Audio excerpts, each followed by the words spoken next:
খুতবা দিচ্ছিলেন তিনি, হঠাৎ আলোচনা বন্ধ করে দিলেন, ডাক দিয়ে বললেন, হোসাইন আসো? হ্যাঁ, এদিকে আসো। তুমি আমার এই ছেলেকে মানুষের সামনে খাদেমের বাচ্চা খাদেম বলে গালি দিয়েছে।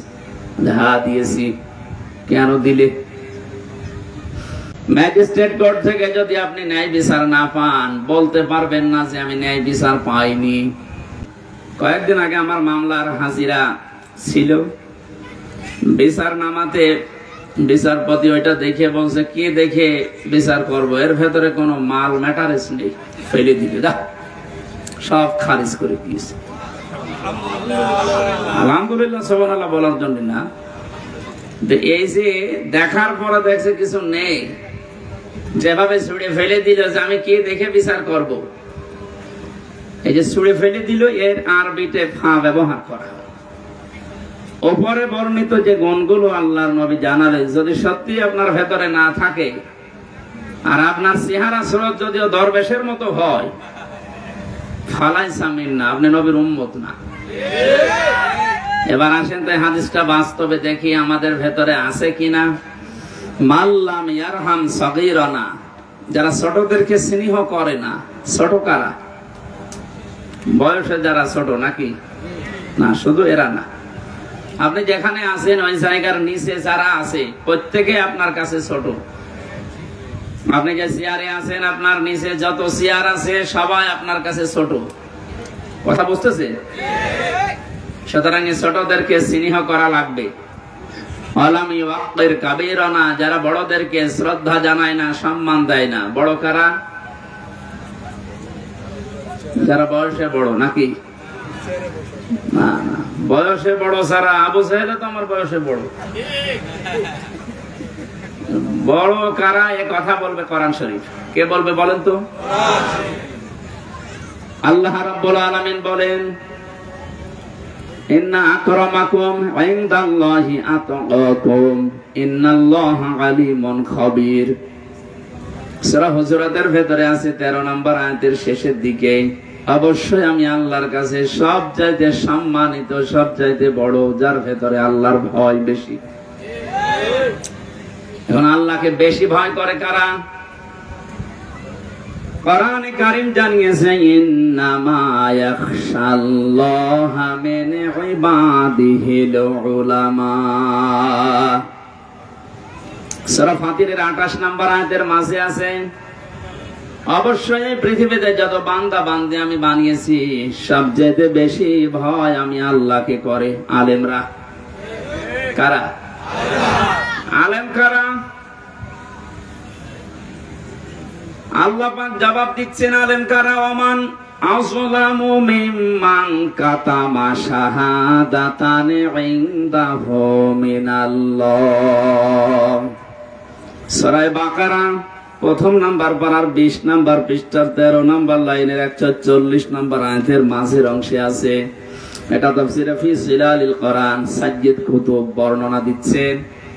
আল্লাহ বলেন, এই পৃথিবীতে আমার দৃষ্টিতে, আসলাম ইসমে তাফসীল, এটা এর চাইতে বড় শব্দ আরবিতে আর নেই। সুপারলেটিভ ডিগ্রি বলা হয় ইংরেজিতে। আল্লাহ বলেন, আমার দৃষ্টিতে পৃথিবীর ময়দানে সবচাইতে বড় জালেম ওই লোকটা যার কাছে কোরআনের জ্ঞান থাকার পরেও দুনিয়ার স্বার্থে গোপন করে রাখে। আমরা যাদেরকে বড় আলেম মনে করি, আল্লাহর ভাষায় এগুলো বড় জালেম। আলেম কারা? আয়াতের ব্যাখ্যা করতে গিয়ে মুহাদ্দিসির কেরাম লিখেছেন, পৃথিবীর ময়দানে যে ব্যক্তি আল্লাহর কালাম নিয়ে চিন্তা ভাবনা করে, আর হালালকে হালাল জানে, হারামকে হারাম জেনে ছেড়ে দেয়, এবং আল্লাহর ইবাদতে নিজেকে নিয়োজিত রাখে, এই মানুষটা আল্লাহর কাছে আলেম। দ্বিতীয় হাদিসে আয়াতের পক্ষে এসেছে, আল্লাহর নবী বলেন, কিয়ামতের দিন আল্লাহ যখন বিচার আরম্ভ করবেন, প্রথম নাম্বারে আল্লাহ পাক নিজের সামনে মানুষকে দাঁড় করাবেন, স্রেফ একা একা। কোরআনে কারীম জানিয়েছে, ওমা কুল্লুহুম আতিহি ইয়াউমাল কিয়ামাতি ফারদা। সূরা মারিয়ামের 95 নম্বর আয়াতে আছে, কিয়ামতে প্রতিটি মানুষ আমি আল্লাহর সামনে দাঁড়াবে। কয়জন করে বলেন বলেন? আপনি নিজের কাছে এবারে আটটার সামনে নিয়ে ভাবেন তো, কিয়ামতের প্রথম বিচারের যে ধাপ শুরু হবে, বাংলাদেশে আমরা বিচার দেখি কয়েক রকম। নারায়ণগঞ্জের ম্যাজিস্ট্রেট কোর্টে একরকম বিচার হয়, এরপরে আছে জজ কোর্ট, এরপরে আছে হাইকোর্ট, এরপর আছে সুপ্রিম কোর্ট। রায় এদেশে 4 প্রকার হয়। ম্যাজিস্ট্রেট কোর্ট থেকে যদি আপনি ন্যায় বিচার না পান, বলতে পারবেন না যে আমি ন্যায় বিচার পাইনি, আমি এই বিচার মানি না। এটা বললে আপনার বিরুদ্ধে মামলা হবে, রাষ্ট্রদ্রোহী। এতটুকু বলার ক্ষমতা আপনার আছে যে আমি ন্যায় বিচার পাইনি, আমি ওপরে যাব। যান, কোথায় যাবেন? জজ কোর্টে যান। জজ কোর্ট থেকে যদি আপনার বিরুদ্ধে রায় আসে, আপনি এতটুকুই বলতে পারবেন যে আমি ন্যায় বিচার পাইনি। যদি বলেন এ বিচার আমি মানি না, মামলা হয়ে যাবে। কথা বুঝতেছেন? এরপরে আরেকটা জায়গায় যান, হাইকোর্টে। ওখান থেকে যদি রায় আসে, আপনি বলতে পারবেন আমি মানি না। বলা যায় এতটুকু যে আমি ন্যায় বিচার পেলাম না, আমি আরো উপরে যাব। জানার একটা ধাপ আছে সুপ্রিম কোর্ট, ওখানে আবার 2 ভাগ। এখান থেকে প্রধান বিচারপতি যিনি এখন দায়িত্বে আছে, উনি যদি একবার আপনার বিরুদ্ধে রায় দিয়ে দেয়, আর আপনি যদি বলেন মানি না, এদেশে হয় থাকতে দেবে না, নাই জেলখানায় দিয়ে দেবে। তাহলে এদেশের রায়ের ধাপ আমরা পেলাম 4টা। কিয়ামতেও তো আল্লাহর বিচার ব্যবস্থা যখন আরম্ভ হবে, আল্লাহ পাক বলেন আমার বিচারের ধাপ হবে 2টা। একটা নাম্বারে মানুষকে আমি একা একা ডাক দেব, কেউ থাকবে না তার সাথে। মা তাজালু কদামা বানি আদম আবদি ইয়াউমাল কিয়ামাতি হাত্তা ইসআলান খামসিন আন উমরিহি ফিমা ফানা ওয়া আন শাবাবিহি ফিমা আবলা ওয়া আম্মালিহি মিন আইনা ইকতাসাবাহু ওয়া ফিমা আনফাকাহু ওয়া আন ইলমিহি মাযা আমিলা ফি। মুত্তাফাকুন আলাইহি। বুখারী মুসলিমের যৌথ হাদিস এটা।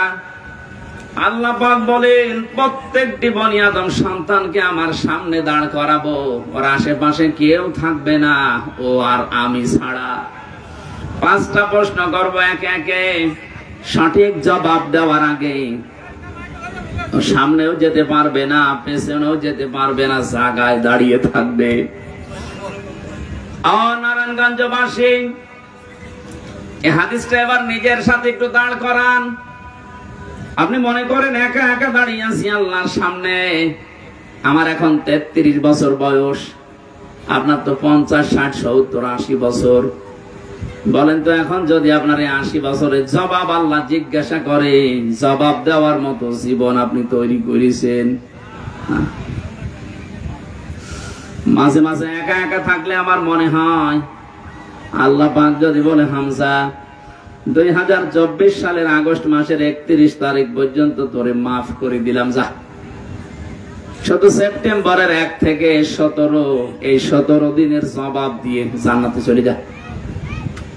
আমার তো মনে হয় 17 দিনের জবাব এখনো আমার ঠিক করা সম্ভব হয়নি। আপনারা পারবেন? হ্যাঁ, আপনারা পারবেন। আপনারা 72 রাকাত নফল নামাজ পড়েন, আপনারা পারবেন না? পারবেন, আপনারা পারবেন। আপনাদের ঈমান আমল ভালো আছে, আপনাদের চিন্তা করার দরকার নেই।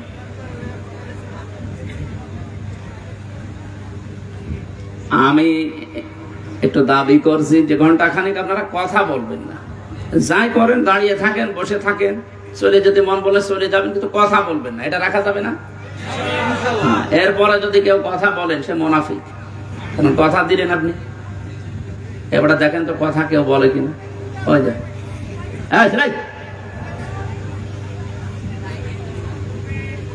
দেখা যদি নাও যায়, কালকে ইন্টারনেট থেকে নামিয়ে নেবে, তার কথা বলবেন না। যেখানে যা আছে থাক, হয় দাঁড়িয়ে থাকেন না বসে থাকেন, কথা বলবেন না। এই একটাই অনুরোধ আমার, কথা বলবেন না। খুব জরুরি হলে ইশারায় করবেন। নারায়ণগঞ্জবাসী, আমি আমার ঈমান থেকে কথা বলছি, আমি যেটা বাস্তবে দেখতে পাচ্ছি কোরআনের চোখ লাগিয়ে এইটা জানাচ্ছি। কাবা শরীফ তাওয়াফ করার সময় দেখছিলাম ষষ্ঠ চক্করে মানুষেরা এই একটা দোয়া আল্লাহকে শোনাচ্ছে।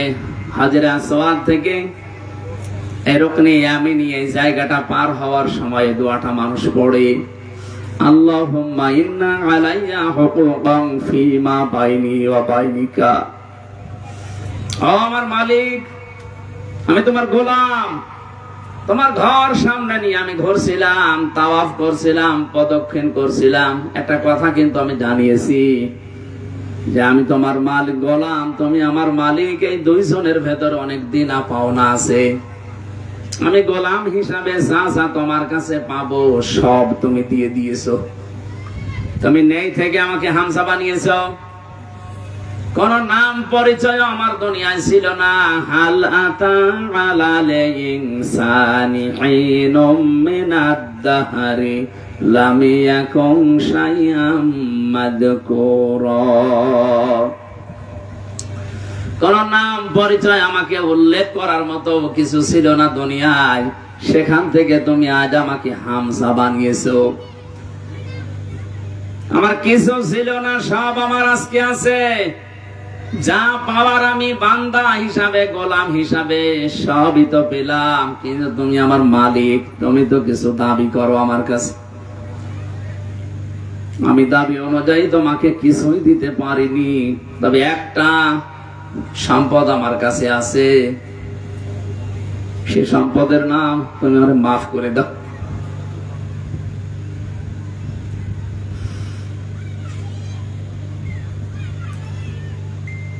এই শব্দটা বলতে যত সহজ মনে হচ্ছে, এটা বাস্তবতা অত সহজ না। এটা যাদের জীবনে সেট হয়ে গেছে, ওদের জীবন পরিচ্ছন্ন করে দিয়েছে আল্লাহ। যে মানুষগুলো ভেবেছে যে আমি দাঁড়িয়ে থাকবো আল্লাহর সামনে, কি জীবন তৈরি করলাম আমি, সাজাতে পেরেছি তো হিসাব দেওয়ার মতো। এই মানুষটার জীবনের দিকে তাকান। শত শত মানুষের জীবনে এরকম পড়েছি আমি। হযরত ওমর একজন, তার ভেতরে তার সন্তানটা ভর্তি করলেন মাদ্রাসায়। হযরত আলী ওই সময় দেশের প্রধান বিচারপতি, তার সন্তান হাসান হুসাইন দুইজনকে দিলেন মাদ্রাসায়। হযরতে হুসাইন বারবার তিনি কলম ফেলে দিচ্ছেন, আব্দুল্লাহকে ডাক দিয়ে বলেন আমার কলম তুলে দাও। 3 বার ফেলে দিলেন, 3 বারই বললেন তুলে দাও। তার রাগ হয়ে গেছে, ডাক দিয়ে বলছে হুসাইন কলম ফেলো নিচে, আমারে তুলতে বলো, আমি কি চাকর, আমি কি তোমার খাদেম নাকি? হযরত হুসাইন রাগ করে বললেন তুমি তো শুধু খাদেম না, খাদেমের বাচ্চা খাদেম। সেই সময় তিনি প্রেসিডেন্টের ছেলে। এক দৌড়ে বাড়িতে এসে বলে আব্বা আমি আর পড়বো না মাদ্রাসায়। কি হয়েছে? হুসাইন আমাকে মানুষের সামনে গালি দিয়েছে, তোমারেও দিয়েছে। বিচার যদি না করো মাদ্রাসায় পড়া আমার বাদ। ঠিক আছে, জমার দিন বিচার হবে হাজারো মানুষের সামনে। খুতবা দিচ্ছিলেন তিনি, হঠাৎ আলোচনা বন্ধ করে দিলেন, ডাক দিয়ে বললেন হুসাইন আসো? হ্যাঁ, এদিকে আস। তুমি আমার এই ছেলেকে মানুষের সামনে খাদেমের বাচ্চা খাদেম বলে গালি দিয়েছে। হ্যাঁ দিয়েছি। কেন দিলে? ইমাম হুসাইন ডাক দিয়ে বলে খলিফা, বুকে হাত দিয়ে বলেন তো আপনি কি আমার নানার খাদেম ছিলেন না?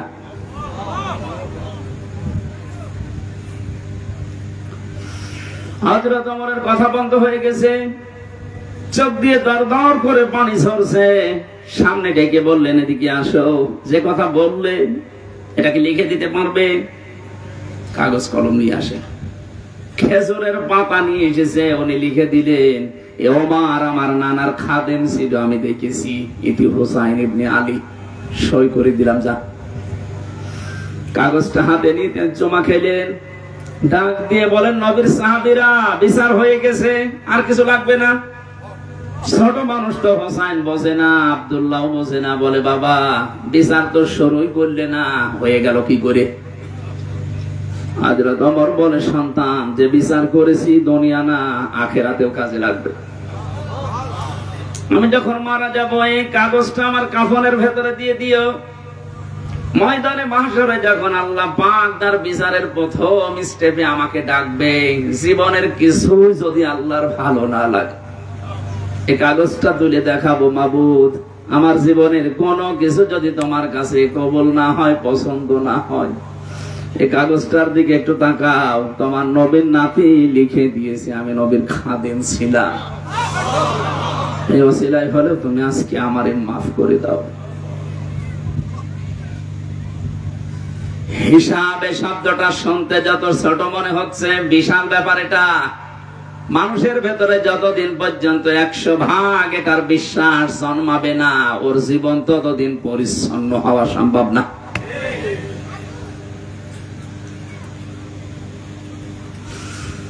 বিচারের প্রথম ধাপে যেহেতু আল্লাহ আপনাকে একা ডাকবেন, কেউ সাথে থাকবে না।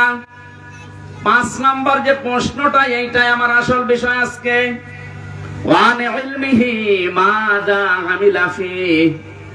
তোমাকে যতটুকু জ্ঞান দেওয়া হয়েছিল, যতটুকু তুমি জানতে, তার কতটুকু মানতে, এটা বলো আজকে। হযরতে তালহা রাদিয়াল্লাহু তাআলা আনহু এবং আবু দারদা রাদিয়াল্লাহু তাআলা আনহু, এই দুইজন মাঝে মাঝেই বলতেন, নবীর সাহাবীরা, নবীর মুখে যত কথা শুনেছি, যত হাদিস শুনেছি, সবচাইতে বেশি ভয় হয় হাদিসের এই অংশটার দ্বারা। যতটুকু জানতে, তার কতটুকু মেনেছো, ওইটা বলো। আমার মনে হয় এ প্রশ্নে আমরা অধিকাংশ মানুষই ধরা খাবো। কথা বলে না কেন? যা জানতে, তার কতটুকু মানতে, এটা বলো, তারপরে সামনে যাও।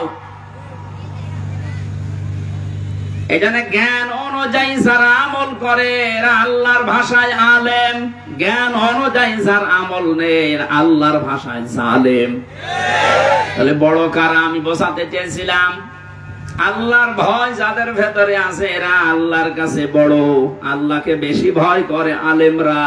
আলেম ওই লোকটা যে তার জ্ঞান অনুযায়ী কাজ করে। পৃথিবীতে জ্ঞান অনুযায়ী কাজ করেছে সবচাইতে বেশি নবীরা। কথা বলেছেন এখন? নবীদের উপরে, জ্ঞানের উপরে কাজ করা মানুষ দুনিয়ায় আছে? আপনি তাকান তো তাদের দিকে। কোরআনে কারীম জানিয়েছে, ইয়া হাসরাতান আলাল ইবাদ মা ইয়াতিহিম মির রাসূলিন ইল্লা কানু বিহি ইস্তাহজিউন। সূরা ইয়াসিনের 30 নম্বর আয়াতে আছে, আল্লাহ পাক বলেন, আমার বান্দা বান্দীদের জন্য আমার আফসোস, আক্ষেপ, যেমন কোন নবী রাসূল পাঠালাম না যার সাথে সমসাময়িক মানুষেরা ঠাট্টা করে নাই, বিদ্রোহ করে নাই, মারধর করে নাই। নবীদের চরিত্র খারাপ ছিল, এই জন্য মারত, দেশ থেকে দাঁড়িয়ে দিত। বলেন, যত নবী আমি পড়েছি জীবনী, প্রতিটি নবীর তাকান তাদের দিকে, অধিকাংশ নবীর নাম পর্যন্ত উম্মতরা পাল্টিয়ে দিয়েছে। হযরতে ইব্রাহিম নবীর নাম ওই জামানায় তার উম্মতেরা পাল্টিয়ে আব্রাহাম লাগিয়ে দিয়েছে। হযরতে মুসা আলাইহিস সালামের নাম খ্রিস্টানরা ইহুদিরা পাল্টিয়ে দিয়েছে জোসেফ। আমি যতগুলো ইহুদি রাষ্ট্রে গেছি, ইহুদিদের সাথে আমি যতটুকু মিশেছি, ওরা মুসা নবীকে বলতে জোসেফ, এইটা বোঝে। খ্রিস্টানদের সাথে যত মিশেছি, ওরা হযরত ঈসা আলাইহিস সালামের নাম পাল্টিয়ে দিয়েছে যিশু। মুসলিম বিজ্ঞানী ছিল আল-কামি, তার নাম পরিবর্তন হয়ে গেছে আল-কেমিস্ট্রি। বিখ্যাত সাহাবী ছিল বিশ্ব নবীর হযরতে জাবের, তার নামও পাল্টিয়ে দিয়েছে আল-জাবরা। আজ বিশ্বের দিকে তাকান, এই দেশে যারা আলেমদের নাম পরিবর্তন করার হিড়িক তৈরি করেছিল, এই মেনন, ইনু, আল্লামা আহমেদ শফি, এত বড় আলেমের নামও পাল্টিয়ে দিয়েছে তেতুল হুজুর। বিশ্বনন্দিত মুফাসসিরের নাম পাল্টিয়ে দিয়েছে দেল্লু শিকদার। এখনো পর্যন্ত তার ইতিহাস আছে, আপনি তাকান, তার সার্টিফিকেটে লেখা দেলাওয়ার হোসাইন সাইদি। দেল্লু শিকদার আর দেলাওয়ার হোসাইন জীবনও এক না। আব্দুল কাদের মোল্লার নাম দিয়েছে কসাই কাদের। আমি কয়েকদিন আগে গিয়েছিলাম ফরিদপুরের সদরপুরে। এ মহান ব্যক্তির কবর জিয়ারত করে ওনার গ্রামের যত মানুষ, যে মানুষের কান্নাকাটি দেখেছি, সবাই বলছে কসাই কাদের আর আব্দুল কাদের মোল্লা এক না। আমার নাম পাল্টিয়ে দিয়েছে, আমার নাম দিয়েছে পিসকে হুজুর। আমি কি পিসকে?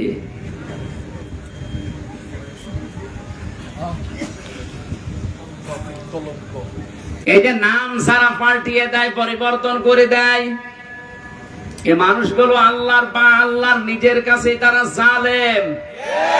সূরা হুজুরাতের ভেতরে আছে, যারা মানুষের নাম পরিবর্তন করে দেয়, এই মানুষগুলো যদি তওবা না করে, আমাল্লাম ইয়াতুব ফাউলাইকা হুমুজ জালিমুন, যে মানুষগুলো নাম পরিবর্তন করে মানুষকে ডাকো, যদি তওবা না করো তোমরা জালিম হয়ে মারা যাবা। আমরা বিশ্বে এখন তাই দেখতে পাচ্ছি। যারা এই কাজ করেছিলেন তওবা করেন। আলেমদের নাম যারা পরিবর্তন করে তালিকা করছিল, এক একজনের নাম এক এক রকম দিয়ে তালিকা করেছিল, 116 জনের। আল্লাহ এত বেশি অপমান করেছে তারে, যেমন মুন্সিগঞ্জে বাড়ি, কালামানিক, ওর বিসি পর্যন্ত হয়ে গেছে। সুপ্রিম কোর্টের একজন বিচারপতি এত নিচে আল্লাহ নামাবে আমি কোনোদিন কল্পনা করি নাই। কলা পাতায় শুয়ে আছে। আমার মনে হয় পৃথিবীতে আল্লাহ যদি আমাকে আর কিচ্ছু না দেখায়, আমার কোনো আফসোস নেই। কালা মানিককে আমি যা দেখেছি, আলহামদুলিল্লাহ।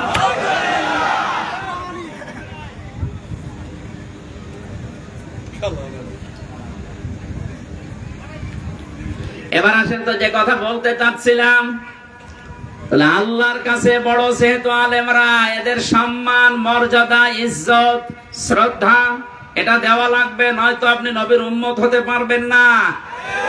15.5 বছর আমরা এটা দেখেছি। যারা আল্লাহর কোরআনের জ্ঞান, নবীর হাদিসের জ্ঞান থাকার পরে গোপন করে রেখেছে দুনিয়ার স্বার্থ পেয়ে, তাদেরকে আমরা দেখেছি অনেকে আলেম মনে করতে, অথচ আল্লাহর ভাষায় ওগুলো বড় জালেম। আর যারা জ্ঞান অনুযায়ী আমল করতে গেছে, তাদের তো শ্রদ্ধা সম্মান দূরের কথা, এত নিচে নামিয়েছে অত্যাচারে। আমি নিজে সাক্ষী, 3টা বছর আমার সাথে যা করেছে, সাধারণ মানুষের সাথে এরকম করে না। ওরা আলেম দেখলে দায়িত্ব দিছ হিন্দুদের। আমার দায়িত্ব পড়েছিল দেবদুলাল, সুব্রত বালা, চণ্ডী দাস, কি সুন্দর নাম না? দেখলেই বোঝা যাচ্ছে যে আমার প্রতি রহম করবে। আচরণই ওই রকম।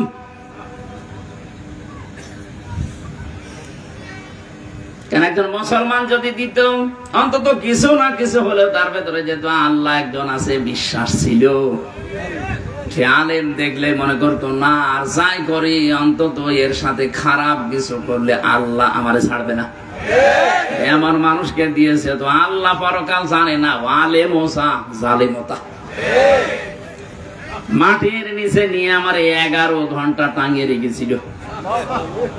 তা ভালোভাবে যদি টাঙাইতো, চোখ কালো কাপড় দিয়ে বেঁধে নিয়েছে, পায়ে ডান্ডা বেড়ি লাগিয়েছে, হাত পেছনে বেঁধে দিয়েছে, মাথায় দড়ি দিয়ে। নামাজ কিসের, কখন আজান হয়, কখন কি হয় কিচ্ছু জানি না। 4 ওয়াক্ত নামাজ আমি আন্দাজে পড়েছি, ইশারায়। আলেমদের সম্মান করা, শ্রদ্ধা করার দরকার ছিল আপনার। আর আপনি দাবি করেন আমি নবীর উম্মত, বেহেশতে আমার অধিকার আছে। হ্যাঁ, অধিকার আপনার আছে, জাহান্নামে আছে, কারণ আপনি নবীর উম্মতই হতে পারেননি এখন। এই নবীর উম্মত হওয়ার জন্য যে 2টা গুণ বললাম, এই 2টা গুণ মানুষের আছে, অধিকাংশ মানুষের নেই। আল্লাহ তুমি আমাদেরকে এই 2টি গুণ অর্জন করার তৌফিক দাও, বলে না আমি আর নিচে নামলাম না। কথার অর্থ বুঝতেছেন? এটা রবিউল আউয়াল মাস, বিশ্ব নবীকে নিয়ে যা আরম্ভ হয়েছে আমাদের বাংলাদেশ, ভারত আর পাকিস্তানে, এটা বেশি অতিরঞ্জিত হয়ে যাচ্ছে। কেউ বাড়াবাড়ি করতে করতে এত উপরে তুলছে, আর কেউ ছাড়াছাড়ি করতে করতে একেবারেই ছেড়ে দিচ্ছে না। আমাদের মধ্যম পন্থা জাতি বানিয়েছেন আল্লাহ। ওয়াকাযালিকা জাআলনাকুম উম্মাতাও ওয়াসাতান, তোমাদেরকে আমি মধ্যম পন্থা জাতি বানিয়েছি। বাড়াবাড়ি করা যাবে না কোনো বিষয়ে, ছাড়াছাড়ি করে একেবারে ছেড়ে দেওয়া যাবে না, মাঝামাঝি থাকতে হবে। আজ ঈদে মিলাদুন নবী পালন করার জন্য রাষ্ট্রীয় ভাবে ছুটি দেওয়া হয়, অনুষ্ঠানের জন্য তাকিদ দেওয়া হয়। নবীর জন্মদিন পালন করার জন্য বিশ্ব নবী তাকিদ দিয়েছেন, কোন জায়গায় আপনি দেখাতে পারবেন? নবীজি কোরআন দিয়ে রাষ্ট্র চালাতে হবে এ বিষয়ে তাকিদ পেয়েছেন। আল্লাহ পাক বলেন, ইন্নাল্লাযী ফারাদা আলাইকাল কুরআনা লারাদ্দুকা ইলা মাআদ। সূরা কাসাসের 85 নম্বর আয়াত প্রথম অংশে আছে, অবশ্যই আমি আল্লাহ কোরআনের আইন মানা ফরজ করে দিয়েছি। কি করে দিয়েছি? ফারাদ, ফারজুন শব্দটা আছে। অবশ্যই কোরআনের আইন মানা ফরজ। অথচ 96% মুসলমান আমরা এই দেশে বাস করি। 53 বছর হয়ে গেল দেশটা স্বাধীন হয়েছে, কোরআনের একটা আইনও এ দেশে রাষ্ট্রীয় ভাবে কায়েম নেই। আপনি কি জবাব দেবেন? শুধুমাত্র নবীর মিলাদ, মিলাদ মানে জন্ম, মিলাদ মানে তার জন্মদিন নিয়ে আনন্দ করে জিলাপি আর খিচুড়ি খেয়ে মহব্বত দেখাচ্ছেন। অথচ বিশ্ব নবীর ইন্তেকালের 600 বছর পরে এটা মানুষ আবিষ্কার করেছে, আর আমরা জানি যেটা ইসলামে নেই। কেউ যদি নতুন করে ওটা তৈরি করে আবিষ্কার করে ইসলাম বলে চালিয়ে দেয়, ওটার নাম বেদাত। আর বেদাত যারা করে ওরা গোমরা, আর গোমরা যারা ওরা জাহান্নামী। আমি আপনাকে নবীর মিলাদ, জন্ম নিয়ে আলোচনা করতে নিষেধ করছি না, যেহেতু মহামানব তিনি, মহান নেতা আমাদের, আপনি করেন। কিন্তু শুধু মিলাদ, জন্ম নিয়ে আলোচনা করে আনন্দ পেয়ে যদি শেষ করে দেন, তার জীবনের আসল উদ্দেশ্য যেটা সিরাত 40 থেকে 63, এই 23 বছর কথা বলছেন এখানে। আপনি 1 থেকে 40 বছর পর্যন্ত যদি মোহাম্মদ ইবনে আব্দুল্লাহকে না মানেন, আপনি জাহান্নামে যাবেন, এমন কথা কোরআন হাদিসে নেই। কিন্তু 40 থেকে 63 এই সময়টা যদি এই 23 বছরের 1 সেকেন্ড আপনি বাদ দেন, আপনি জাহান্নামে। আমি তো এটা বানালাম নাকি? কোরআনে কারীমের দিকে তাকান, লাকাদ কানা লাকুম ফি রাসূলিল্লাহি উসওয়াতুন হাসানা ইলা আখির আয়াত। সূরা আহজাবের 21 নম্বর আয়াতের প্রথম অংশে আছে, অবশ্যই তোমাদের জন্য মহত্তম আদর্শ আমি আল্লাহ লুকিয়ে রেখেছি রাসূলুল্লাহর জীবনে। কার জীবন? ও নারায়ণগঞ্জবাসী, ভালো করে জবাব দেবেন। সারা আরব জাহানে 1 থেকে 40 বছর পর্যন্ত মুহাম্মদ রাসূলুল্লাহ কেউ বলেছে? বলেন বলেন, কি বলতো? মুহাম্মদ ইবনে আব্দুল্লাহ এই নামে ডাকতো তাকে। যদিও তিনি জন্মে পৃথিবী তৈরি হওয়ার আগে আল্লাহ তাকে নবী বানিয়েছে, কিন্তু ঘোষণা দেয়নি, ঘোষণা হয়েছে 40 বছর বয়সে। তাহলে এখানে বোঝার বিষয়, 1 থেকে 40 বছরে পুরা আরব জাহানে ওনাকে ডাকতো আব্দুল মুহাম্মদ ইবনে আব্দুল্লাহ, আব্দুল্লাহর ছেলে মোহাম্মদ, বা আস-সাদিক, আল আমিন। আমার এ পর্যন্ত ঠিক আছে তো? দ্বিতীয় নম্বরে ওনাকে রাসূলুল্লাহ ডাকা আরম্ভ হয়েছে 40 থেকে, বলেন বলেন, 40 বছরের আগে উনি রাসূলুল্লাহ হিসাবে ঘোষণা হয়নি। হয়েছে যখন নবুয়ত পেলেন 40 বছরে, ওই সময় নবী এবং রাসূল। তাহলে ওনাকে অনুসরণ করার জন্য আল্লাহর নির্দেশ 1 থেকে 40 না 40 থেকে 63। এই 40 থেকে 63-র পরে 600 বছর পার হয়ে গেছে। কেউ নবীর জন্ম নিয়ে আলোচনা করে নাই, অনুষ্ঠান করে নাই, পটকা পটায়নি। আপনি কোথায় পেলেন? আপনি যদি আলোচনা করতে চান তাহলে 40 থেকে 63 এই 23 বছর করেন। এর ভেতরে দুনিয়া আখিরাত লুকানো। মানুষের এমন কোন দিক বিভাগ নেই যা এই 23 বছরের ভেতরে আপনি পাবেন না। সব আল্লাহ পাকের ভেতরে লুকিয়ে রেখেছেন। জোরে বলেন সুবহানাল্লাহ। আমি আর একটা কথা বলছি, শুধুমাত্র আজ যারা মিলাদ নিয়ে 63 দিন অনুষ্ঠান হচ্ছে বাংলাদেশে। কতদিন? 63 দিন। ওরা নাম দিয়েছে ঈদে মিলাদুন নবী। এ শব্দটা নতুন।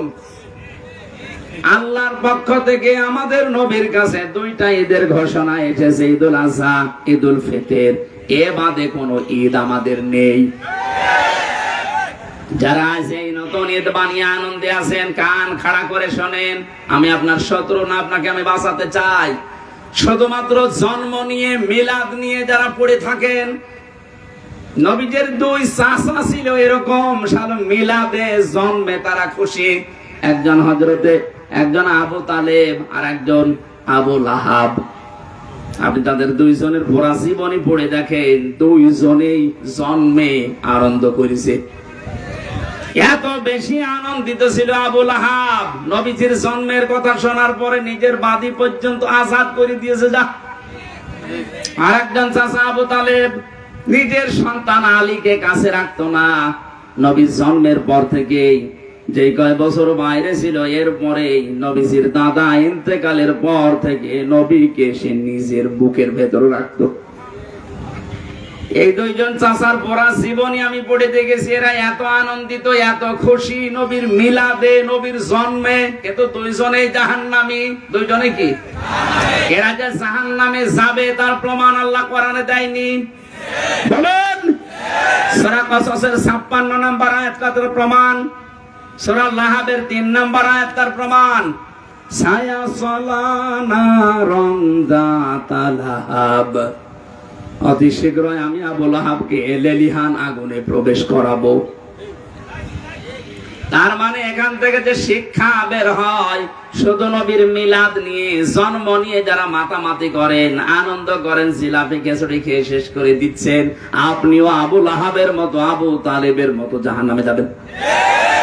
সিস্টেম অপর পৃষ্ঠায় দেখুন, নবীর আরো 2 জন চাচা, হযরত হামজা, হযরত আব্বাস।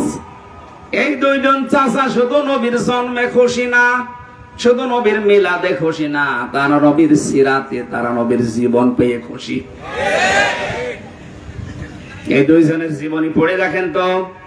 হযরতে হামজা নিজের জীবন পর্যন্ত নবীর আদর্শ মানতে গিয়ে দিয়ে দিয়েছে। 70 টুকরা হয়েছে, এরপর নবীর আদর্শ ছাড়ে নাই।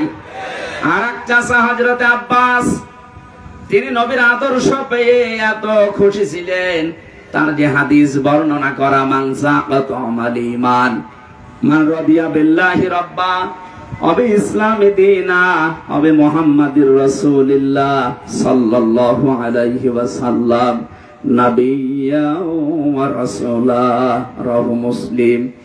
হযরতে আব্বাস বলেন, কেউ যদি দুনিয়া ঈমানের স্বাদ পেতে চান, তাহলে আল্লাহকে রব পেয়ে খুশি থাকেন, ইসলামকে জীবন ব্যবস্থা পেয়ে খুশি থাকেন, আর মুহাম্মদ রাসূলুল্লাহকে নবী এবং রাসূল হিসাবে পেয়ে খুশি থাকেন। তিনি যদি খুশি না থাকতেন এ কথা তিনি বলতেন? বলেন বলেন। তিনি কি বললেন শেষে? নাবিয়্যা ওয়া রাসূলা। যারা মুহাম্মদকে নবী এবং রাসূল পেয়ে খুশি, তাহলে উনি নবী এবং রাসূল হয়েছিলেন কত বছর বয়সে? আরো জোরে। 40 থেকে 63 আপনাকে মানা লাগবে।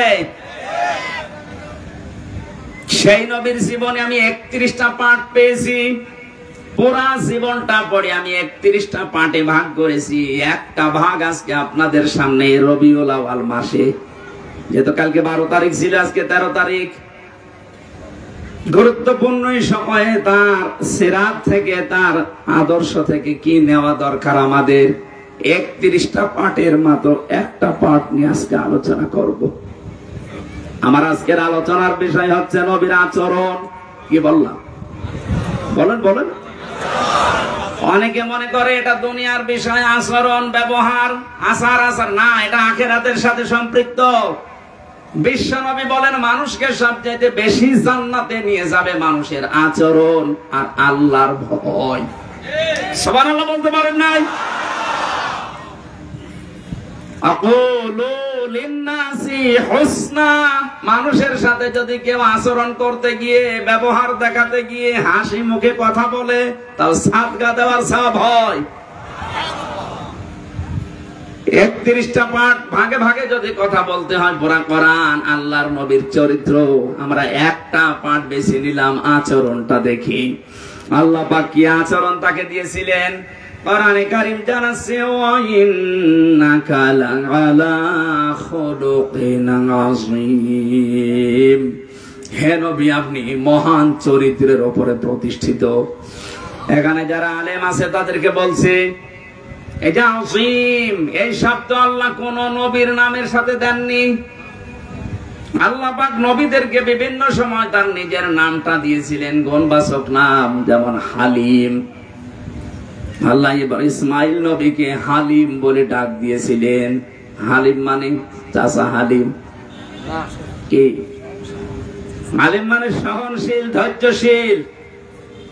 হযরত ইসমাইলের আরেক ভাই ছিল ইসহাক, তাকে আল্লাহ ডাক দিয়েছিলেন ফাবাশশারনাহু বিগুলামিন আলীম। আমার জ্ঞানী বান্দা এটা, একজনকে হালিম একজনকে আলিম, কিন্তু বিশ্ব নবীকে দিয়েছে আযীম।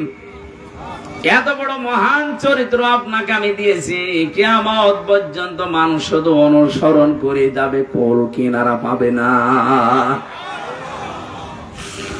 সেখান থেকে সূরা আলে ইমরানের 159 নম্বর আয়াতটা পড়েছি। বিশ্ব নবীর আচরণ, তার ব্যবহার কেমন ছিল, তার জীবনের প্রতিটি পদে পদে আমাদের জীবনকেও আমরা মিলাতে চাই। কথা বলেন ঠিক কিনা? আল্লাহ পাক বলেন ফাবিমা রাহমাতিম মিনাল্লাহি লিনতা লাহুম ওয়ালাউ কুনতা ফাসসান গালিযাল কলবি লানফাদ্দু মিন হাওলিক। আল্লাহর যত রহমত, এই পৃথিবীতে যত রহমত আল্লাহ দিয়েছেন তার ভেতরে অন্যতম দয়া রহমত আপনার প্রতি এই যে আপনি মানুষের সাথে কোমল আচরণ করেন, নরম আচরণ করেন। আপনার যদি ভাষা কর্কশ হতো, আপনি যদি বদ মেজাজি হতেন, আপনি যদি খিটখিটে মেজাজের হতেন, আপনি যদি কঠোর হৃদয়ের অহংকারী হতেন, তাহলে মানুষ আপনার চারিপাশ থেকে দূরে চলে যেত। ফাফু আনহুম, মানুষের জন্য ক্ষমা প্রার্থনা করেন, মানুষের জন্য ক্ষমা প্রার্থনা করেন। আস্তাগফির লাহুম, তাদেরকে ক্ষমা করে দেন, নিজে তো ক্ষমা করবেন এবং তাদের জন্য নিজে ক্ষমা চাবেন। ওয়াশাবিরহুম ফিল আমর, দুনিয়ায় যে কোনো কাজে তাদের পরামর্শের ভিত্তিতে করবেন। ফাইদা আযামতা ফাতাওয়াক্কাল আলাল্লাহ, কোন কাজ যখন সিদ্ধান্ত নিয়ে ফেলবেন তখন ভরসা করবেন আল্লাহর উপরে। ইন্নাল্লাহা ইউহিব্বুল মুতাওয়াক্কিলিন, অবশ্যই আল্লাহ ভরসাকারীদের, যারা ভরসা করে আল্লাহর প্রতি, তাদের ভরসা আল্লাহর উপরে করাই দরকার। এটা ছিল বাংলা মাতৃভাষায় অর্থ। এবার আমরা ব্যাখ্যায় যাচ্ছি। নবীজিকে আল্লাহ যত দয়া দেখিয়েছেন, যত গুণ দিয়েছেন, তার ভেতরে অন্যতম গুণ এইটা, তিনি কোমল হৃদয়ের ছিলেন, নরম, সফট, কোমল। এত নরম ছিলেন নবীজি, তার আচরণ ছিল নিজের শরীরের সাথে, পরিবারের সাথে, শিশুদের সাথে, মুরব্বীদের সাথে, বন্ধুদের সাথে, স্ত্রীদের সাথে, মেয়েদের সাথে, মা বাবার সাথে, যুদ্ধবন্দীদের সাথে, প্রতিবেশীর সাথে, এমনকি শত্রুদের সাথে। এরকম 27টা বিষয় আমি পেয়েছি। তাফসীরে ফি জিলালিল কোরআন ইবনে কাসির, মুফাসসিরিন ইকরাম যেভাবে সাজিয়েছেন, আমরা কোরআনে কারীম থেকে ওইভাবে আমাদের জীবনে নবীর জীবন মিলাতে চাই। আমাদের আদর্শ কি কারো বাবা?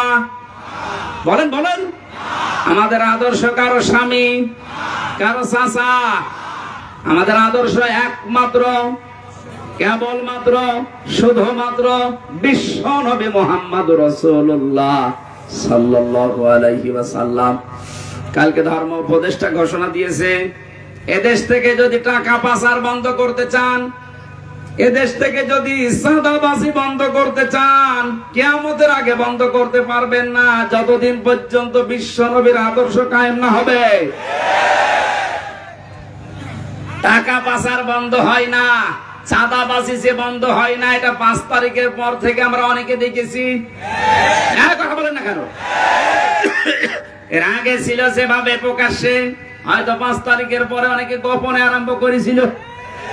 প্রকাশ্যে গোপনে কোন সাদা এদেশে হবে না যদি নবীর আদর্শ এদেশে কায়েম করা যায়। আর এটা কায়েম করবে ফেরেশতারা।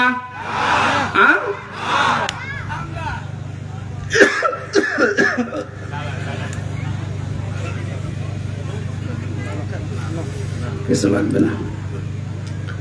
শিশুদের সাথে নবীজি যে আচরণ করেছিলেন, হাদিস হযরত উমাইর, এদিকে তাকান, হযরত উমাইর খেলা করছিলেন। বিশ্ব নবী মসজিদে নববীতে যাবার সময় দেখলেন, দৌড়িয়ে আসলেন হযরত উমাইর, ডাক দিয়ে বলেন, উমাইর তোমার সেই হলুদ পাখিটা কই? হযরত উমাইর কেঁদে ফেললেন, ডাক দিয়ে বলে, ইয়া রাসূলুল্লাহ, আপনি একটা বিশ্ব নবী, তাম দুনিয়ার জন্য আপনাকে আল্লাহ নবী আর রাসূল করে পাঠিয়েছে, আপনি আমার মতো ছোট মানুষের খবর রাখেন, এমনকি আমার পাখির খবর পর্যন্ত আপনি রাখেন। ও নারায়ণগঞ্জবাসী, আপনি কার আদর্শে অনুপ্রাণিত হয়ে স্লোগান দেন? আপনার তো স্লোগান দেওয়া দরকার ছিল, আমার নেতা, তোমার নেতা, বিশ্ব নবী। এই কথাটা কেন বললাম? এইদিকে তাকান, আলাদাবুল মুফরাদ 3 নম্বর হাদিস। এই পৃথিবীতে যার আদর্শ বিশ্ব নবী এখনো হয়নি, অন্য কেউ, কান খাড়া করে শোনেন, নবীজি এখনো যার আদর্শ হয়নি, অন্য কেউ। আপনি মারা যাবেন, আপনি নামাজ পড়তে পারেন, রোজা রাখতে পারেন, দাড়ি রাখতে পারেন, সব বাগায় দিয়ে হজ করতে পারেন, এখনো যদি আপনার আদর্শ নেতা বিশ্ব নবী না হয়ে অন্য কেউ হয়, আপনি মারা যাওয়ার সঙ্গে সঙ্গে বিনা বিচারে, বিনা হিসাবে জাহান্নামী। নিয়ে আসেন, কোন মহারতে নিয়ে আসবেন, এবার নিয়ে আসেন। আপনার কোনো বিচার নেই, কোনো হিসাব নেই। এখন যদি বলেন এত শক্ত করে বলছেন কেন? হ্যাঁ, কেন বলছে এবার তাকান। এই দুনিয়ায় একজন মানুষকে আল্লাহ নেতা বলে ঘোষণা দিয়েছেন, ডাক দিয়েছেন, ইয়াসিন, হে নেতা। পৃথিবীর কারো নামে এই শব্দ আল্লাহ দেয়নি।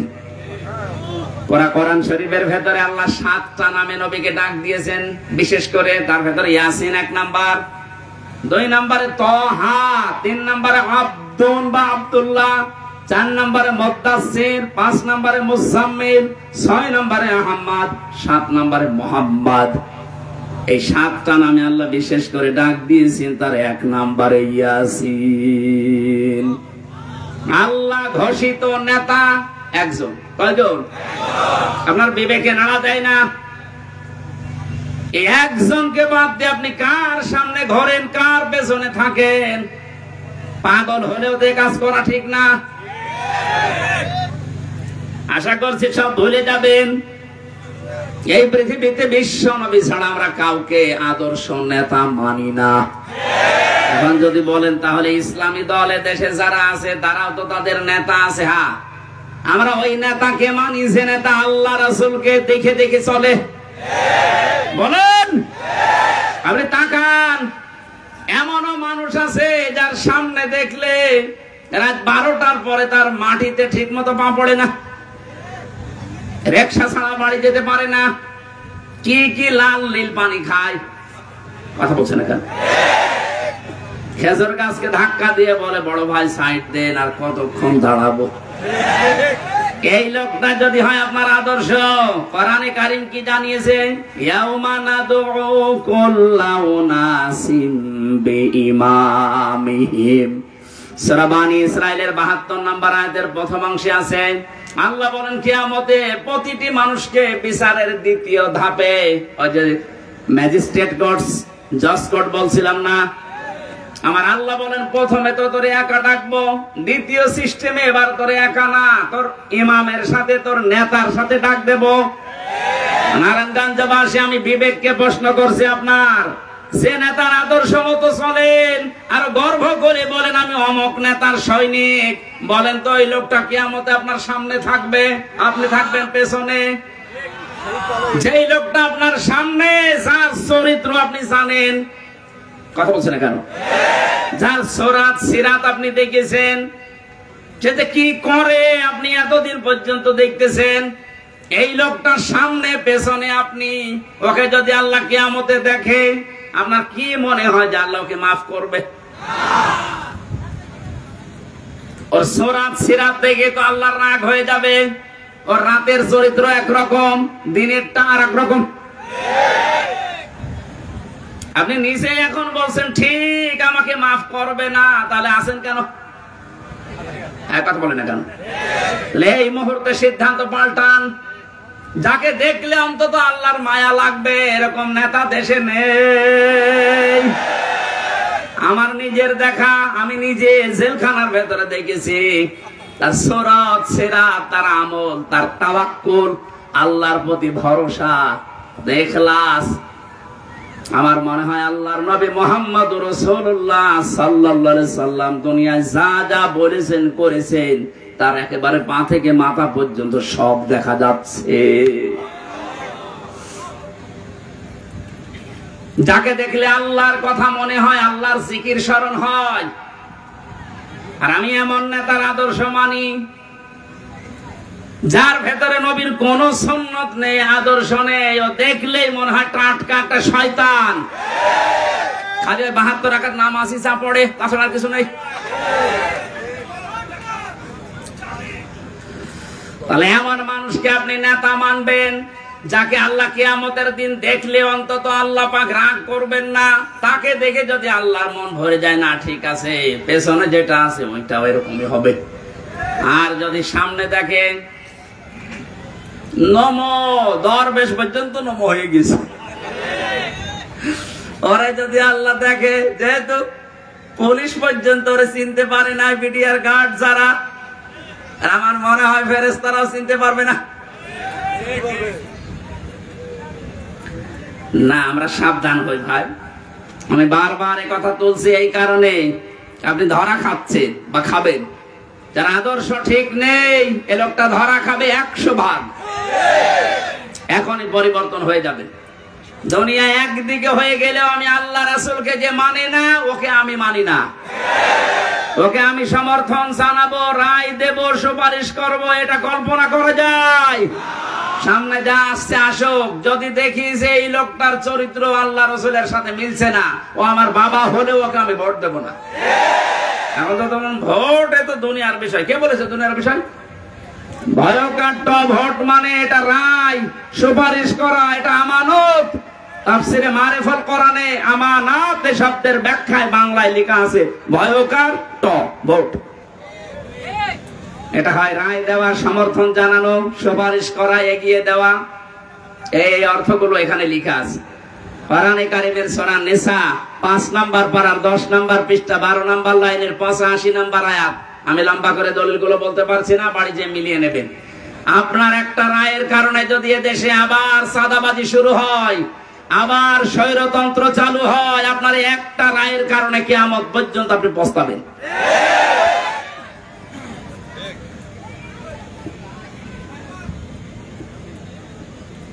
বৌমা এসেছে, কেবল বাসর ঘরে প্রবেশ করেছে, দাদি শাশুড়ি এসে বলছে আমার কিন্তু পতি চাই। লজ্জায় মাথা লাল করে বলছে ঠিক আছে দাদি একটু সময় দেবেন তো। কিছুক্ষণ পরে শাশুড়ি এসে বলছে বৌমা আমার কিন্তু নাতি চাই। ঠিক আছে সময় তো দেবেন। কিছুক্ষণ পরে ননদ এসে বলছে আমার কিন্তু ভাতিজা চাই। ঠিক আছে। দেবর এসে বলছে ভাবি আমার কিন্তু ভাতিজি চাই। ঠিক আছে। স্বামী এসে বলছে কই আমার বেবি চাই। বউ কিছু করে বলে কি তোমাদের বংশ কি পাগলের বংশ? আমি আসতে পারলাম না। আর কেউ নাতি চাই, কেউ পতি চাই, কেউ ভাগ্নে চাই, কেউ ভাতিজা চাই, কেউ বেবি চাই। আমার সময় দেবেন না 10 মাস 10 দিন? কথা বলেন না কেন? আমার এতে একটু সময় দেন, আমি একটু বসিয়ে নেই। তারপরে আপনার বেবি লাগবে আমি দেব, নাতি লাগবে আমি দেব, ভাতিজা লাগবে সব দেব। কিন্তু সময় দিচ্ছেন না। আমি কখনো ডাউনলোড করে নিয়ে আসবো। দায়িত্ব যাদেরকে দেশের লোক ছাত্র জনতা মিলে দিল, আরে ভাই তাকে একটু বুঝ করে নিতে দেন। যেখানে যেখানে ক্যান্সার আছে ক্যান্সার গুলো কেটে বাদ দিতে দেন। নাই তো এই অবস্থায় যদি দেন নির্বাচন দিয়ে দিলাম কি হবে? অধীনের ভোট রাতে হয়ে যাবে আবার। এই জন্য ছাত্র জনতা এদেশে যে 9 দফা দিয়ে আমাদেরকে স্বাধীনতার স্বাদ এখন দেখিয়েছে, আমরা ওই 9 দফার বাস্তবায়ন চাই। তাদের প্রথম দফা হচ্ছে বৈষম্য থাকবে না। আমার মামলা যেহেতু খারিজ হয়ে গেছে, আমি মনে করলাম আদালতকে জিজ্ঞাসা করি, আজকে যেমন আপনি বললেন এর কোনো মাল নেই, কি দেখে বিচার করব? 3 বছর তো আপনার কাছে আমার মামলা ছিল, তখন তো কিছু বলেননি। এই কথাই আমার বলতে যে হুজুর আমার হাত বাঁধা ছিল। কি ছিল? আমরা চাই এদেশে কারো হাত এভাবে যেন বাধা না থাকে। 1628টা চেয়ার এই দেশে। কত? তাই বলে এই চেয়ার না, এই চেয়ারের তো কোনো দাম নেই। 1628টা চেয়ার এই দেশে, খালি একটা চেয়ার খোলা ছিল আর 1627টা চেয়ার বাঁধা ছিল।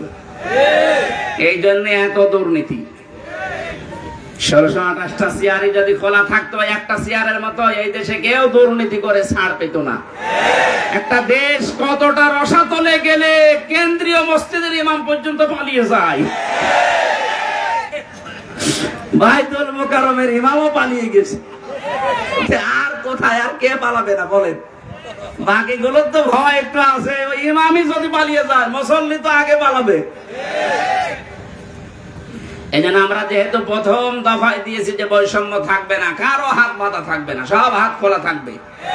2 নম্বরে সংস্কার যখন আরম্ভ হয়েছে, রাষ্ট্র সংস্কার, এদেশে এখন 1628টা চেয়ারে যারা আছে জালেমদের দোসর হিসাবে যারা ছিল, একটাকেও এই চেয়ারে আমরা দেখতে চাই না।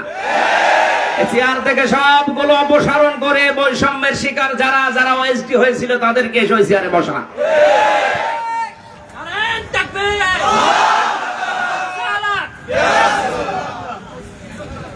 কথাগুলো বোঝার চেষ্টা করবেন। আমি শুধু নারায়ে তাকবীর দেওয়ার জন্য বলছি না। শিশুদের প্রতি আল্লাহর নবী যে আচরণ, তিনি বিশ্ব নবী হওয়ার পরও শিশু এবং শিশুর পাখি পর্যন্ত ভুলে যাননি। নবী যে আচরণ করেছিলেন তাকান, আল্লাহর নবীর আচরণ ছিল বড়দের সাথে।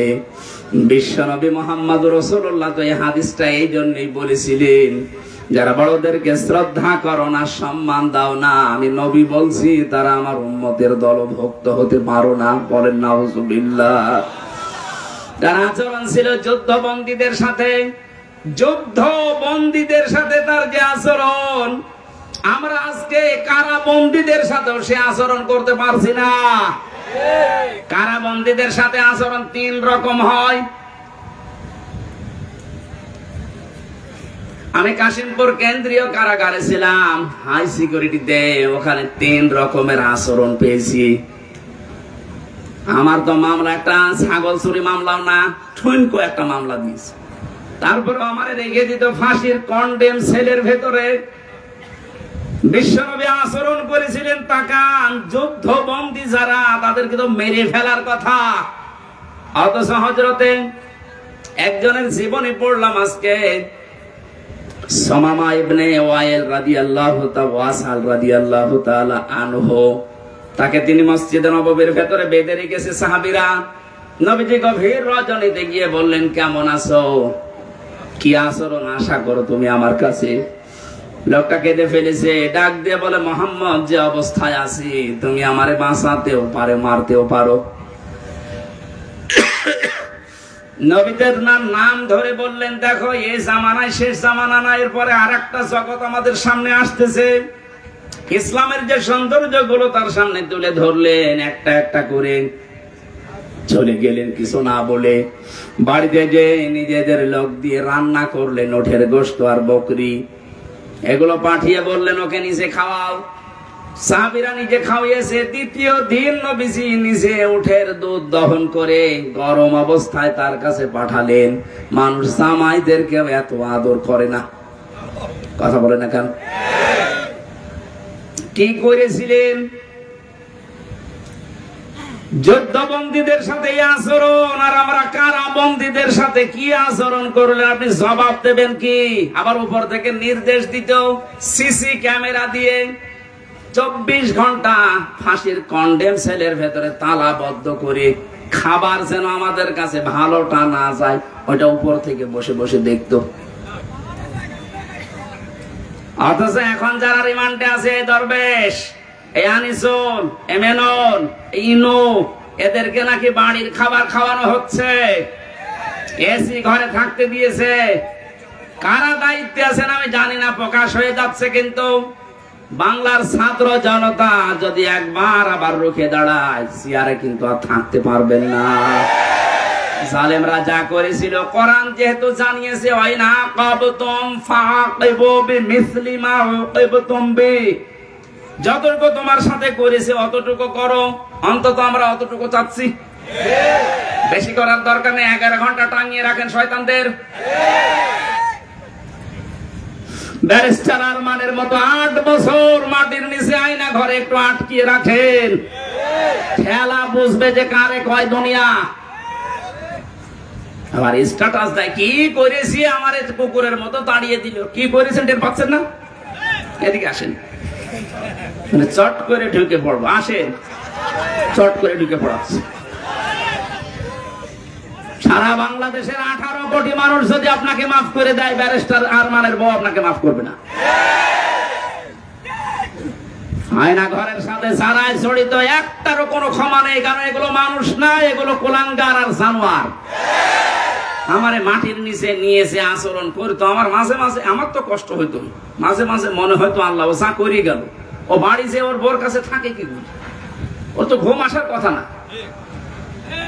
আমার সাথে মুফতি ফখরুল ইসলাম ছিল, ওরে নিয়ে মাটির নিচে আয়না ঘরে এই পার ভেতরে হাত দিয়েছে, এখানে হাত দিয়ে সামনে রড, এই রডের সাথে ধরে হাতে তালা লাগিয়ে দিয়েছে। তাহলে 1-2 ঘন্টা 5 ঘন্টা 24 ঘন্টা তালা লাগানো, মাত্র 1.5 মিনিট সময় দিত টয়লেট করার। আর খাবার যা দিত, মাখানো খাবার, মনে হচ্ছে যে 4-5 জন মাখিয়ে এক জায়গায় রেখে দিয়েছে, পেল পারলে খা না পারলে না খা। আপনি নবীর মিলাদ পড়তে পাগল হয়ে আছেন। নবীর এটা সিরাত না, নবীর আদর্শ না এটা। তিনি যুদ্ধ বন্দীর সাথে কি করলেন, আর আপনি কারাবন্দীর সাথে, তাও তো অন্যায় ভাবে। ব্যারিস্টার আরমানকে, আমান আজমিকে, আমির হামজাকে, মামুনুল হককে যে মামলা দিয়েছেন, একটা মামলাও টিকছে? আজ তো আমি বেকসুর খালাস পেয়ে গেছি। তাহলে আমি এই দেশে আদালত কর্তৃক প্রমাণিত যে আমার কোনো দোষ নেই। সুতরাং বিনা দোষে 3টা বছর যা করেছেন, আমিও চাই মামলার আয়ু থেকে শুরু করে ওই যে হাত খোলা ছিল এটা পর্যন্ত যারা এর সাথে জড়িত প্রত্যেককে আমি চাই 3 বছর করে আমার মতো জেল দেওয়া হোক। শুধু আমি না, 1,10,000 মানুষ এখন সারা বাংলাদেশে জেল খাটতেছে। বিশেষ করে মিডিয়াররা, বেকার আটকে রেখেছে। যারা এই সমস্ত মিথ্যা মামলার সাথে জড়িত, মামলার আয়ু থেকে শুরু করে একেবারে উপর পর্যন্ত যারা নির্দেশ দিয়েছে, একটাকেও যেন ছাড়া না হয়। কারণ এদের ছাড় নেই বলে মাফ করে দিলাম। কিসের মাফ? জালেমদেরকে যদি কেউ মাফ করে দেয়, সে যেন মজলুমের উপরে অবিচার করে। আপনি তো টের পাচ্ছেন না যে স্বামী ছাড়া থাকা কি কষ্ট? ব্যারিস্টার আরমানের বউটের পিস। আপনি তো জানেন না সন্তান ছাড়া থাকা কি কষ্ট। আমি টের পেয়েছি। আমার ছোট মেয়েটা এখনো আমার চেনে না। ওর আমি 1 বছর রেখে এসেছিলাম, বের হয়েছে দেখো 4 বছর বয়স, ও আমার চেনে না। আমি যেদিন জেল থেকে বাড়ি গেছি, বলছে হুজুর আমাদের বাড়ি চলে। তার মানে ওর মনে হচ্ছে যে এরকম হুজুর বহু আসে, এও একটা হুজুর।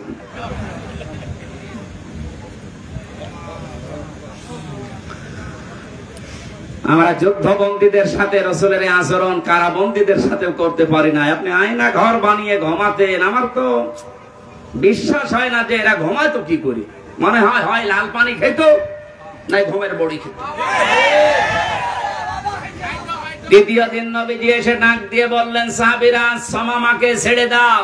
সাহাবীরা বলো, হুজুর ছেড়ে যাবো মানে? হ্যাঁ ছেড়ে দাও, আমি যেটা জানি তোমরা জানো না। ছেড়ে দেওয়া হলো। উনি চলে গেলেন তার গোত্র মামার কাছে। সেই গোত্রে তিনি এক খেজুর বাগানের পাশে এক কুয়াতে গোসল করলেন। ছুটে আসলেন আবার মদিনায়। বিশ্ব নবীকে বলে, হে রাসূল, আমি চিন্তা ভাবনা করতে করতে গিয়েছিলাম, আপনার ওই আচরণ আমার মনে পড়ছিল এই 3 দিনে, আমি আর নিজেকে কন্ট্রোল করতে পারি না, আপনি আমারে কালেমা পড়িয়ে দেন। তিনি ওখান থেকে চলে গেলেন। ইয়ামেন থেকে গম আসতো মক্কায়, ওই গম নিয়ে মক্কার মানুষেরা ব্যবসা করে খেত। উনি বললেন, ওখানে যেহেতু বহু অমুসলিম আছে, ইসলামকে তারা বিশ্বাস করে না, আল্লাহর বিরুদ্ধে তারা দাঁড়িয়েছে, শিরিক করে, আমি তাদের জন্য এই গম আসা বন্ধ করে দিলাম। কারণ তিনি ধনী মানুষের সন্তান ছিলেন, তিনি লিডার ছিলেন একজন। শেষ পর্যন্ত মক্কার মানুষের খাবার দাবারই বন্ধ হয়ে গেল। এই যে মানুষের খাবার আটকে দিয়ে স্যাংশন দেয়, আমেরিকা যে টাকা দিচ্ছে না, বিশ্বনবীর হস্তক্ষেপে শেষ পর্যন্ত এটা আবার চালু হয়। নবীজি যুদ্ধবন্দীদের সাথে যে আচরণ দেখিয়েছিলেন, আমরা আজ যদি বাংলাদেশে যারা বিরোধী দলে আছে এই মানুষগুলোর সাথে ওই আচরণ করতে পারতাম, প্রত্যেকে আপনার দলের লোক হয়ে যেত। আমরা পারি না। পশু পাখির সাথে নবীজি যে আচরণ করেছিলেন, একটা পশু এসে কাঁদছিল নবীর কাছে, নবীজি ভাষা বুঝতেন, সাহাবীকে ডাক দিয়ে বললেন, তোমার এই পশুটা আমার কাছে নালিশ দিয়েছি তোমার বিরুদ্ধে, কি আচরণ করেছো তার সাথে? তুমি নাকি আজকে সারাদিন তাকে খাবার দাওনি, অথচ খাবারের পরিবর্তে খালি কাজ করিয়েছো। যদি এর সাথে আচরণ করে থাকো, কিয়ামতের দিন তুমিও আল্লাহর দরবারে মামলার আসামি হবে। অন্যান্য বিশ্বে আমি যখন উন্নত বিশ্বের দিকে যখন নিজে ঘোরার জন্য গিয়েছি, দাওয়াতের জন্য গিয়েছি, ওই সমস্ত দেশে দেখতে পেয়েছি গাড়ি ঘোড়া যখন চলে, যদি রাস্তায় একটা সাপ ফানা তুলে দাঁড়ায়, কয়েকশো গাড়ি দাঁড়িয়ে গেছে, সাপটা নিরাপদে চলে যাবে, বিড়ালের বাচ্চা নিরাপদে চলে যাবে, এরপরে গাড়ি যাওয়া আরম্ভ হয়। কেন? তাদের কাজ নেই, গুরুত্বপূর্ণ কাজ সব স্টপ, যেন একটা পশুর ক্ষতি না হয়, একটা ফুল বাগান ফুলের গাছের ক্ষতি না হয়। তারা নবীর হাদিসটা মেনে চলে, যদিও নবীকে তারা বিশ্বাস করে না, কিন্তু আমরা নবীকে বিশ্বাস করার পরও তার এই আচরণ টাচ করতে পারি না। একটা বেশ্যা মহিলা শুধুমাত্র একটা পশুর সাথে ভালো আচরণ করার কারণে জান্নাত পেয়ে গেছে। একটা নামাজি মহিলা একটা বিড়ালের সাথে খারাপ আচরণ করার কারণে আল্লাহ পাক জাহান্নামী বলে ঘোষণা দিয়েছে। নবীজি শত্রুদের সাথে যে আচরণ করেছিলেন, আজ আমাদের সেই সময় এসে গেছে। বিজয়ের সময় বিশ্ব নবী মুহাম্মদুর রাসূলুল্লাহ দেখেছেন, ওরা সব থরথর করে কাঁপছিল। নবীজি বললেন, লা তাসরিবা আলাইকুমুল ইয়াউম ইযহাবু আনতুমুত তুলাকা, যাও, আজকে সবাইকে আমি মুক্ত করে দিলাম, কারো প্রতি কোনো অভিযোগ নেই। আমার মনে হয় এই দেশে জামাত ইসলামী বাংলাদেশের কেন্দ্রীয় আমির যিনি ডাক্তার শফিকুর রহমান, যেটা দেখিয়েছে 1400 বছর আগে নবীজি যেটা দেখিয়েছিল,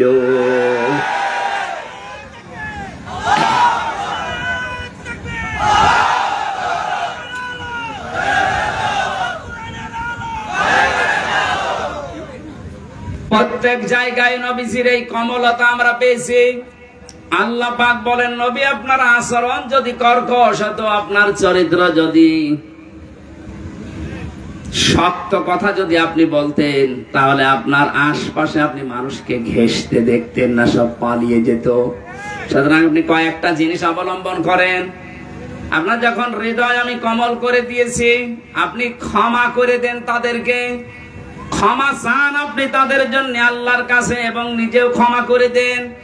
আজ যারা দায়িত্বে আছে আহ্বান জানাবো আয়াত দিয়ে, যারা ভুল করেছে, যা ভাবাই করেছে, আজ আমরা এই আয়াত অনুযায়ী রবিউল আউয়াল মাসে তাদেরকে ক্ষমা করে দিলাম এবং তাদের জন্য ক্ষমা চাচ্ছি আল্লাহর কাছে। আর এর বাস্তব প্রমাণ দেখিয়েছেন ডাক্তার শফিকুর রহমান। যত অত্যাচার জুলুম এই 15.5 বছরে করেছিলেন, আল্লাহর জন্য মাফ করে দিলাম। কিন্তু যারা ভিকটিম, তারা যদি নিজেরা অত্যাচারিত হওয়ার কারণে কিছু করে, আমরা তাদেরকেও সাহায্য করব। সুতরাং জালেম যারা, বড় জালেম গুলো তো পালিয়েছে, মাথা খারাপ হয়ে গেছে, তাদের আর আসার সম্ভাবনা কোনো কিছুই নেই। কারণ আসলে এ দেশের জনগণ পিটিয়ে মেরে ফেলবে। ছোটখাটো জালেম যারা আছেন তারা এখনো যেহেতু তাওবার দরজা বন্ধ হয়ে যায়নি, ফিরে আসছেন।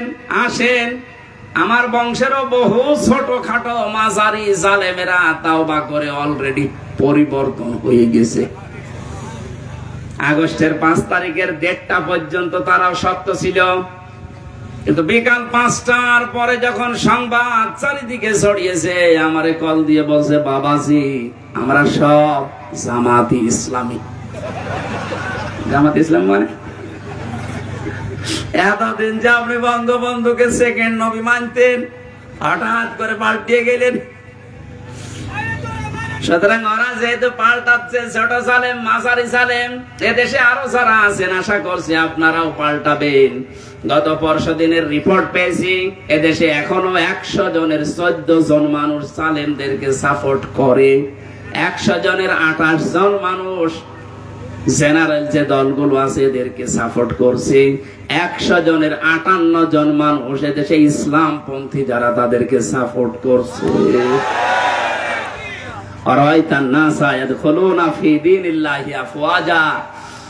আপনি দলে দলে পালে পালে মানুষ ইসলামে আসতে দেখবেন, সেই দৃশ্য এখন আরম্ভ হয়ে গেছে। গত 3 দিন আগে দিনাজপুরে 10 জন এক মঞ্চে এসে মুসলমান হয়ে গেল আমার কাছে। এর আগে 2 জন চুয়াডাঙ্গাতে, এর আগে 1 জন গাইবান্ধাতে। মানুষ যেভাবে দলে দলে আসতেছে, 58 থাকবে না ইনশাল্লাহ। 100 জনের 100 ভাগই এই দেশে ইসলাম কায়েম হোক, এটা চাইবে। সেই দৃশ্যের আশায় আছি। আল্লাহ আমাদেরকে যেন নবীর আদর্শ সব জায়গায় মানার তৌফিক দেন। আল্লাহুম্মা আমিন।